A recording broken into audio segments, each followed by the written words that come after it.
Well, we've been home 5 minutes, or actually 25 minutes it took us to get from the airport. But it's nice to be home because we had to earn it. It took a lot to get back home. It took some wins on the road at the end of the season. It took a series win in Cleveland, and then the first 2 games here or in Seattle. So I think our guys will enjoy being back in Detroit. Put on the English D, the white unis. Our crowd should be electric. And we're playing for, potentially the series, and certainly the momentum in this series. So I'm proud of our guys for enduring the last couple weeks with, some good baseball to get us here. Questions? How do you, or what can you do to get your team to hit better than it has been, especially with strikeouts? Listen, we have a good offensive club. They have an excellent pitching club, and we play the games, to kind of find out about the competition. So we're going to continue to put our work in. And you don't get to this place without being able to answer a few challenges. So our guys are going to be well rested with the day off today. We're going to get home. We're going to get settled into an environment that we're comfortable in, and we're going to face an exceptional pitcher in Logan Gilbert. So we're going to stay in the fight and keep competing and put some runs on the board to help us win.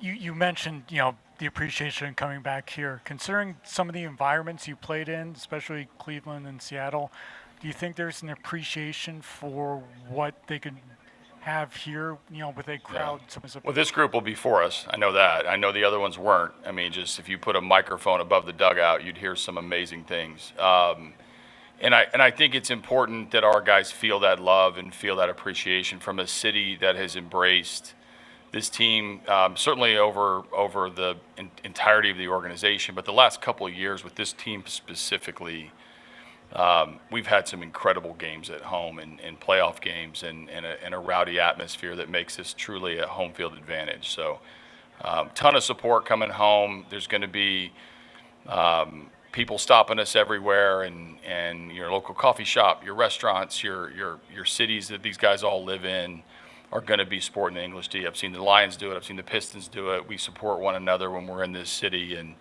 I do think we have a city galvanized to help push us to a higher level. How important is it to get a reset day for the bullpen after some of the usage the last couple of days? Yeah, I think I didn't use the entire bullpen yesterday, so I think we would have been fine had we had a game today. I think there are not just the guys that are getting used, but just the intensity of the usage, like the importance of every pitch. You're seeing everybody's velocity tick up a little bit. You're seeing the intent and just the magnitude of these pitches grow and grow with every single out. So we all kind of needed a reset just from the way the last 14 days have gone. And quite honestly, after 2 playoff games, they probably needed a reset just to get your feet under you with as intense as these games have been and how high wire they've been for both teams in one-run games. So we welcomed it despite having to travel for the majority of it. AJ, sorry if this has been belabored, but how much of a game changer is Javy as a tagger, and what stands out to you most about that part of his skill set? Yeah, so I think the things about Javy that are appreciated by those that watch him every day are the subtleties, right? It's where he lines up, it's his instincts, it's his elusive base running and sliding, it's the tags. They're all little things that contribute to wins, and he's got the big swing in him. He certainly has swung the bat really well this postseason. That's been important at the bottom of the order. But on the tags in itself, is he lets the ball travel further than any infielder that I've ever seen. And I feel like I've had some pretty good ones in my time. But he has a great feel for the timing of the tag. And then obviously when he commits and goes, it's as hard and fast a tag as you'll see. And you can measure that nowadays, which we measure everything. So I have a great appreciation for the small things that turn into big things. Like, it's not a small thing that Jose Ramirez was tagged out at second base by a great tag, or when both of our catchers have talked about when he's down there. It's not a knock on anybody else, but when he's down there and they're throwing down, there's just so much sort of room for error and things that he can do that's special. So, like I said, small things can turn into really big things, and you don't notice them until you get the sort of that dramatic, like, what did I just see? And usually it's something pretty magical. AJ, what makes Logan Gilbert so challenging to prepare for, especially in the context of he has a completely different look from the first two guys that you saw in the series? Yeah, so there's a couple things with Logan that I've watched over the years. One is it's a unique delivery. He's big, physical. He has a unique delivery. The ball doesn't necessarily get delivered in a perfect sequential order. That's sort of it's not an Iron Mike delivery. Like, there's a lot that goes into, like, the arms and legs and motion, and he hides the ball. And then it comes out, and it's explosive when it's the fastball, and it's pretty hard to pick up the spin from what our guys have said on the off speed. And so, he pitches around the margins. Usually things tunnel as a strike until they're not a strike, and that's really hard to distinguish sometimes. And then things pile up a little bit. He gets a ton of swing and miss. He usually has high pitch counts because swing and miss, and because of the live on the edge style in which he pitches.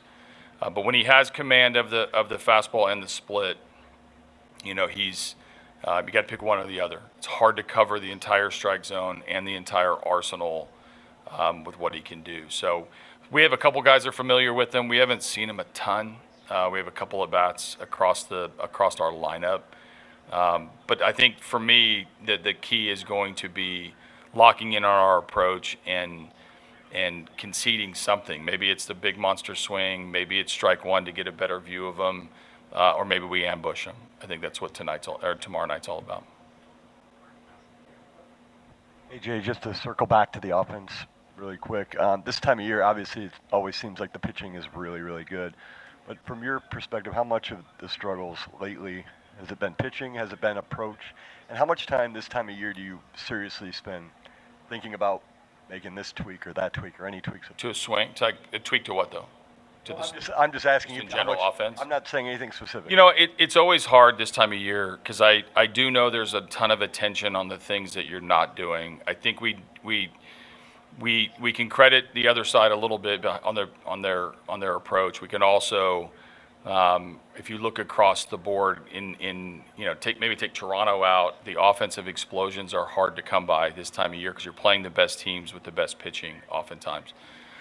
For us, we've got to pick better pitches to hit, and now that's hard sometimes when it's 100 and a little bit of cut and a little bit of sink and then the split and then the changeup and when you say don't swing out of the strike zone, remember Carp hit a ball out of the strike zone for a big time homer. So it's not necessarily, there's no box to draw like we get to watch on TV. Like when you watch the game and you see the strike zone and you see it outside the box, swing it strikes. Like that's a pretty small margin to deal with it. So it's the nature of why these guys are the best in the world at what they do. So I think when you definitely spend time on your game plan. You definitely spend time on a few sort of mechanical things that will put you in a good position to make good decisions. And then what you should really judge yourself by is, did you stick by that game plan and did you swing at the right pitches? When we do, we're pretty dynamic offense. When we don't, you'll see some swing and miss and some innings that end a little bit quicker than any of us want. But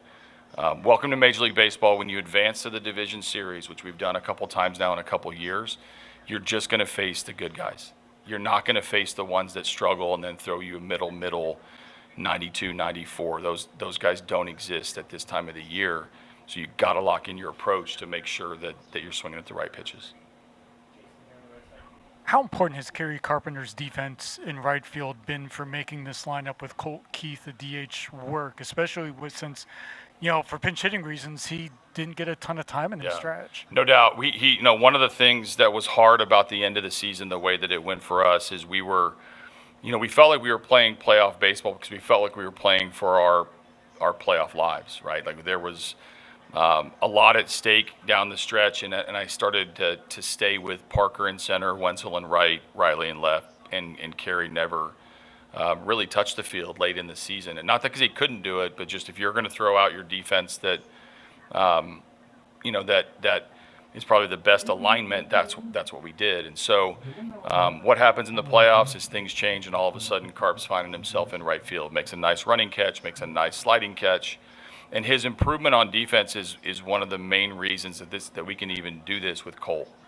And putting Wetzel on the bench to have like two players on one, in one body on the bench to be able to hit right-handed or left-handed and go in for defense. So it's been a step-by-step process for him. I think George Lombard's done an incredible job with him and has always advocated for the improvements that he's made and the trust that we can have with him, where I don't have to defend for him. I don't have to worry about him being in the wrong place. He's going to be under control and make the plays. Even the play the other day, which won't get talked about, there's a ball down the line. He goes and gets it and quickly gets it to second base. He wasn't out, but it's a fundamental play that allows me to have a ton of trust in him in right field. So likely to be the same configuration tomorrow with Parker in center and Carey in right.